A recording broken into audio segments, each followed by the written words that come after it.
We begin on this Friday morning with escalating tensions this morning over Iran's nuclear program. According to U.S. officials, Defense Secretary Leon Panetta now believes there's a strong possibility that Israel will attack Iran in the coming months. NBC's chief foreign correspondent Richard Engels in Tel Aviv. Richard, good morning to you. Good morning, Matt. U.S. military officials are expressing very similar concerns to us, and they say that the possibility of an Israeli strike on Iran's nuclear program is about 50-50. Some people say it's about more like 70% likely, and that the window of opportunity for Israel to strike is anywhere from now to this summer. U.S. officials don't think that they will get advance notice. They say that Israel will likely carry this out if it takes place with long-range bombers and rockets, but there is still an intense debate within this country whether just a short bombing campaign, perhaps 3 or 4 days, would have a real impact on the program. Richard, one of the criteria the Israelis had apparently imposed on themselves was, could they create significant damage to the Iranian nuclear program, and then could they, Israel, withstand the inevitable counterattack? How are they preparing for that likelihood there?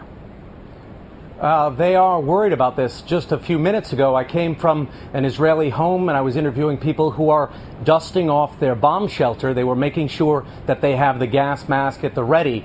They are not imminently concerned that something could happen, but with all of these reports, and there are reports from Israeli officials also saying that Israel can't wait forever, that the military option might be necessary, so Israelis are taking some precautions already from now. There is a debate on how much impact it would have. Some Israelis say that a strike on these hardened sites in Iran, which Iran says are strictly for peaceful purposes, could only set the program back a year or two, and that it simply isn't worth it, that it's better to have a sabotage campaign and to keep on economic pressure. Hey, Richard, before I let you go, there's word also coming out of Egypt this morning that 2 American tourists have been kidnapped there on a trip on their way to Sharm el-Sheikh. What do you know about that?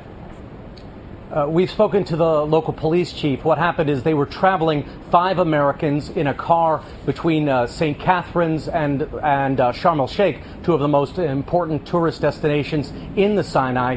They were apparently kidnapped by local tribes, Bedouins. 3 of the Americans were released, and a tribal leader is now saying that the other 2 are being held by one of the biggest tribes in the Sinai, and it appears some negotiations are